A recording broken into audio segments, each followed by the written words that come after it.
Hello ladies and gentlemen, welcome back to the channel. Today we've got something a little bit different. I figured I would try and consolidate some of my tips on how to build better in Minecraft. So I've compiled a list of 10 tips that I hope will be able to improve your Minecraft builds.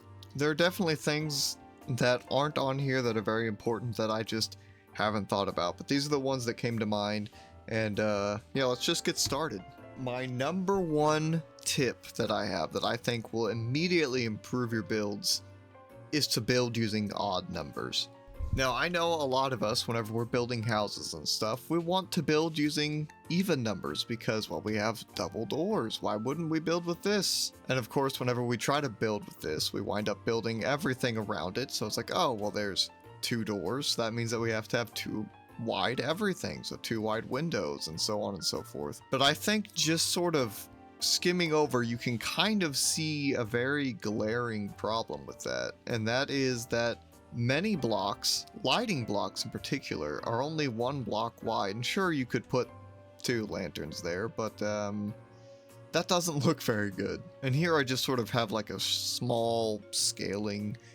As you can see, even with the smallest, well, I guess the smallest of odd numbers would be 1, but we're going to start at 3. Even with just a 3 wide, you get a door, you can have a light, you have walls on either side. Yeah, it works so much better. You know, you go 3, you go to 5, and then this is what I like to do a lot of times. Instead of using just double doors, you just do 3 wide. You can use the trapdoors of whatever door you're using to extend the door out. So over here we just have a 1 wide, but I have it 3 tall using a trapdoor up there. Over here we have 3 wide using only 2 doors. For some reason people don't like the way these look, and I don't get it. I also have a lot of people that will just come up and flip the doors, and you know, that's fine. If people are flipping the trapdoors in your main door, I'd say you've made it as a builder. And I've just sort of scaled it up here. We start with a 3, then we go to a 5 here. And then we have a 7 here, 7 wide, which you even get these 2 wide columns. And this is another thing that I've realized, is that whenever you do start building around odd numbers, you wind up with even numbers on the sides. Like with 7, you'll have 3 in the middle here and then 2 on either side. So if you really want to build with double wide doors, you could just as easily have like a big window or something here in the middle section, and then you can have a double wide on either side if that's what you wanted. I believe I've done that in some other builds. Then we get up to 9 wide here, and you see we've got these nice tall skinny windows, and yeah, it looks pretty good. Then you move over to the evens, and you'll see these aren't even centered. Minecraft is based around 1 block cubes, and I think a lot of people's biggest mistakes when they first trying to build is they see these double wide doors and they think that they have to build everything around that. I know I've already said that, but I just want to drive that point home. And it's not like it's impossible to make these even numbers look good. And some might even say that this is better, but you could obviously do this with, you know, the things. And if we wanted to do 5 wide with this design, we could, and we could even throw in a double wide door there. But on 2 wide, I was struggling to figure out any way to have a door. Or the smallest number here, I was struggling to find a door, so, you know, I made a pretty decent looking window design, I think. But it's not until 4 where I feel like we can really start getting a door in there, and a window. You know, we're making the most of the small footprint. But then on 6, you know, this is like, okay, we got this here. And I know a lot of people will do something like this for one of their first builds. They'll slap down some doors. They'll put down a block, and then they do window, and then they'll put blocks above it. And you know, there's nothing wrong with that. It is uniquely Minecraft. I think if you haven't built a house like this before, I just don't think you've tried to build a house before. Who hasn't started with that? I know one of my first builds was just a bunch of dirt rooms connecting each other because I just wanted to build a bunch of rooms, and dirt was easily available. But I think if you take nothing else away from this video other than this, build with odd numbers. It just makes stuff so much easier, especially whenever you're getting into stuff like this, because, like, come on. Another very simple rule to implement: bigger is better. The larger that your scale is, the more detail you can cram in there, which in a game that's full of blocks, you kind of need to add as much detail into your builds as possible to make them look as good as possible. So I'm going to show you something that I'm very much not proud of, which is this little van. I was trying to figure out how to make a VW like camper van, and I just couldn't make it work. So I went a little bit bigger, and I was able to have a little bit more detail. Don't mind this. This is just another important thing. This is a freebie. Iterate on your designs. Try a million different things, because you never know what will and won't work until you try it. Yeah, I was trying to go for like a pop-up camper thing. It didn't work. I thought, oh, maybe I'll just make that bigger, and it still didn't work. It wasn't until I just decided, okay, the entire thing needs to be bigger, that I finally landed on something that wound up working. This is like the same height, except I've gone longer, and by going longer, I did manage to fit in some more details. Tip number 3 is to use references. It's not cheating. If you want to build, for example, an A-frame cabin like is behind me, look up pictures of an A-frame cabin. If you want to build a smaller version of the Roman Pantheon, then look up pictures of the Roman Pantheon. Ignore the dirt there. That was a weird mistake that happened whenever I was changing stuff. If there's a specific style that you're going for, look up pictures of that. This was built loosely using a reference. If you want to build something one-to-one, that's great, do it. I also use references just to get a vibe of something, or I'll combine multiple reference images together to make something unique and interesting looking. That's not just for rigid structures like buildings and houses and stuff, it's the same for trees. Now, I'm not a great custom tree builder. I think this one turned out all right. I have a tree outside my window. I have multiple trees outside my window. So whenever I was building this, I would look out my window and say, oh, branches should flow like this. I'll be honest, this one's not the best. A little quick tree building tip that I have yet to master and implement into these trees. The thickness of the trunk should equal the thickness of all of the other branches combined. This is what I've heard. It makes more sense if you just start going. That's why this looks so goofy, is because the trunk should be a lot bigger down here. That's on me. I never said I was perfect. I'm just trying to help you guys out a little bit. Another big tip that I have is build what you like. If there's a certain style of builds that you like, then try and make those. These are all inspired by Italian architecture, because growing up playing Assassin's Creed made me really fall in love with Italian architecture. And so, of course, I've looked up reference images. I've pulled up games and ran around in spaces and tried to emulate certain styles, because I just like the way that they look and I want to recreate them in game. And even if you aren't the best builder, I feel like building something that you're passionate about, it'll shine through just how passionate you are about something. And honestly, if you're really into certain styles of builds, you'll find yourself wanting to add more and more detail, and wanting to go bigger, and wanting to try new things just so that you can match that style of build as closely as possible. Now, this tip is kind of opposite of the last one. Don't be afraid to try out new styles and new building techniques. I feel like these are more American, sort of like maybe more New York style buildings, and I'll be the first to tell you, I'm not super happy with these. I've recently found out much better ways to do this type of stuff. But that's the whole thing, is you're constantly learning. That's another freebie. I'm not particularly a fan of building these types of things. Like, this is a courthouse. I'm also not a big fan of building statues, because I've never really done that before, but I thought my city needed a courthouse and the courthouse needed some statues. So I started learning how to build that stuff, and this is what I came up with. It's not perfect. I've already learned better ways to do everything I've done here in the time since I've built it. But it's important to just get out there and try new things, because the more variety of stuff that you try to build, the better all your builds will become. This next one I feel is pretty self-explanatory and maybe pretty common, but a lot of people probably don't do it. Make a creative world where you exclusively just build stuff. A flat world, in particular, I feel is very important, because A lot of times whenever we build in creative or just in general, we're trying to build with the terrain, and sometimes stuff only looks good with certain terrains.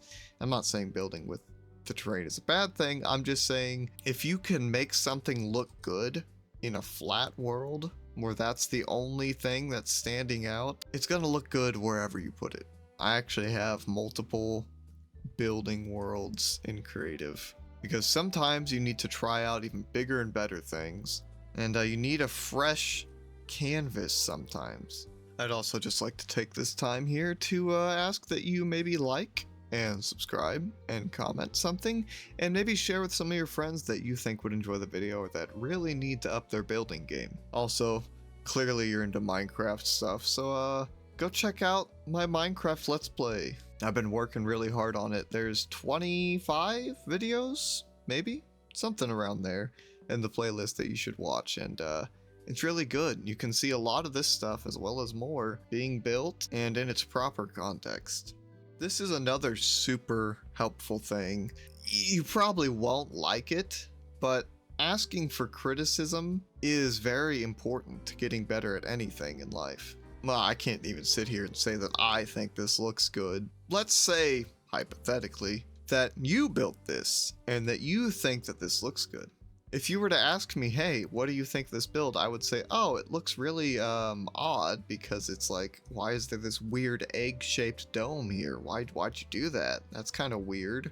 Then of course I would also say, oh, but I like the detail here, and I think the columns look pretty neat, and I like the amount of doors, you know, that's a cool thing.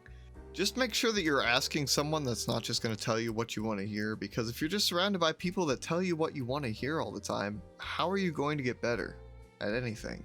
So don't be afraid to ask for criticism. Don't be afraid to take it to heart. I guess another important note on that is not all criticism is valid. Yeah, just don't be afraid to ask for opinions and for criticism, because it can really help to get an outside point of view on something. There's another very important thing that you need to learn to do. This is more of a skill that you can develop. It's not as difficult as it seems. Learning to break down what works and what doesn't. If you were looking at not even just your builds, but if you're watching YouTube and seeing somebody else's builds, like, I don't know, maybe this one in front of you, hi pig.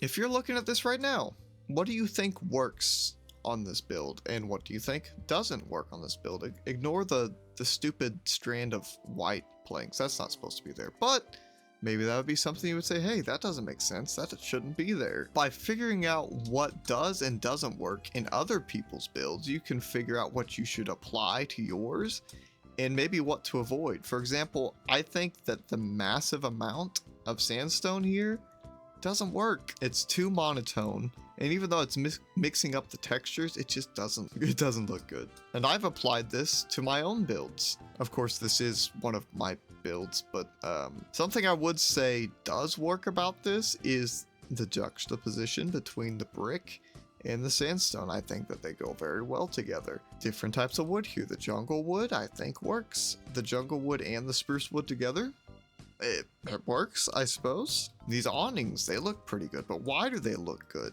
These are things that you need to be able to pick up on and be able to identify and then apply in your own builds. Now, I'm not perfect at this, but I'm learning, and you should too. And here's a real world place where I've applied this. I've looked at these builds that I've made, these ones in particular. I have the sandstone building here and I have the brick building there. They look decent, but they're too monotone. So what did I do? I brought them together using aspects that worked from each individual build, and I combined them to make this one, which I think, and hopefully you'll agree, this looks so much better than the other builds. And going forward using this style, I will be basing builds off of this more than these, because yeah, they just don't look the best. This one is a very integral skill. Look at this boring blank wall of stone. That doesn't look good. Now, what can you do to make this look better? Well, obviously, changing up the texture of it would make it look better. So if we just throw in some different textured blocks that are around the same color, it just starts to look so much better. Doesn't that look better than it did before? Now this kind of sticks out, and why is that? Well, that's because it's darker than the others, but that is something that you can use to your advantage. Because another important easy skill to learn is gradients.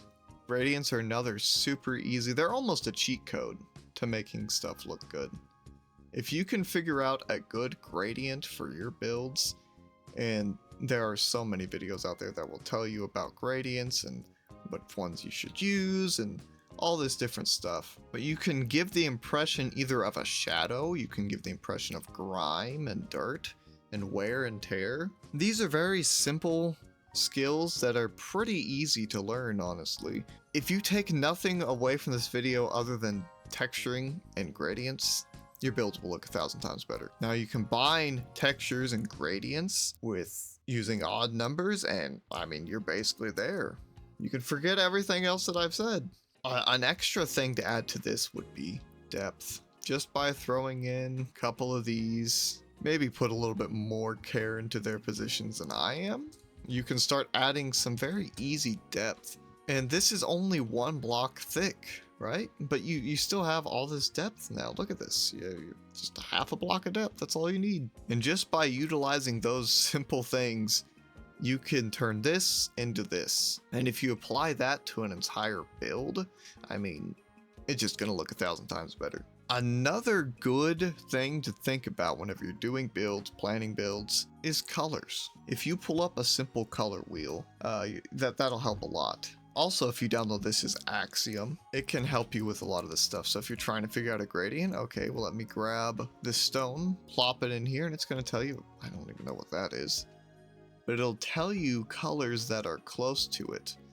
And if you want to go even further, you can say, okay, well, I have this stone and I got this tuff. How do I get from there to there with a gradient? And then there you go. There's stuff here that I wouldn't have even thought of using. To be honest, I keep forgetting pale moss exists, but yeah, look at that, just a simple gradient. Sadly, if you're on Bedrock, I don't believe you can get Axiom, but you know, you have the internet. There's plenty of color palettes and gradients and all sorts of stuff on the internet that you can find. I mean, if you found this video, you shouldn't have trouble finding another video that can teach you about these things. But honestly, for me, just putting stuff together on your own, just in creative like that, that's one of the best things that you can do. Obviously, cheat code, if you're using wood, usually just using a stripped variant of the wood with the planks is an easy little thing here. You can mix those together and it'll look good. Same with all the different types of stone, like andesite, polished andesite, you know, anything that has a different variance of it, it'll work good together.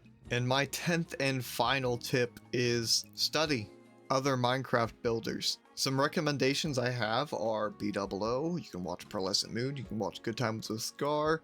I feel like those 3 are kind of the trifecta. If you watch them, you'll probably learn everything that you want to know. And you can apply a lot of these other tips. Like if you really like some of their builds, maybe use them as references for your own builds. Look at their builds and break down what works and what doesn't. Study their color palettes and their gradients and see how much depth that they go into with their builds. Look at the scale. I'm sure you'll notice that they build in pretty big scale so they can get a lot of detail. There are plenty of great Minecraft YouTubers. I really think that those 3, they pretty much cover everything you'd ever want to know about building. In fact, there's one video that B-Dubs recently put out that I will have at the end of this video for you to go watch, and I highly encourage that you do go watch it, where he takes a very simple idea of drawing something and then turning that into a Minecraft build. He goes into so much detail about different stuff, and he touches on so many different things. It's just it's an insanely good video, and you should go watch it after this. Now it's time for a bonus tip. Yes, it's very simple. You can do it right now. Subscribe to Gamble's Gallery. That's me. Because if this video does well, I will definitely be making more like it, and you don't want to miss that. Also, maybe leave a comment to tell me, like, if you liked the video, what you thought I could do better with the video, because if you remember rule number 7, ask for criticism, take it, I'm out of frame. But also, if there's something here you'd like to see covered in depth more than it is in this video, I'd like to know. I could make an entire video about that. And if you think that there's anything that I've missed in this video, let me know. Maybe you can help out somebody in the comments. But that is all that I've got for you guys on this one. I really do hope that you enjoyed it. I really appreciate you guys taking the time to watch the video. And yeah, subscribe. But I guess I will see you all in the next one. But until then, happy gaming and God bless.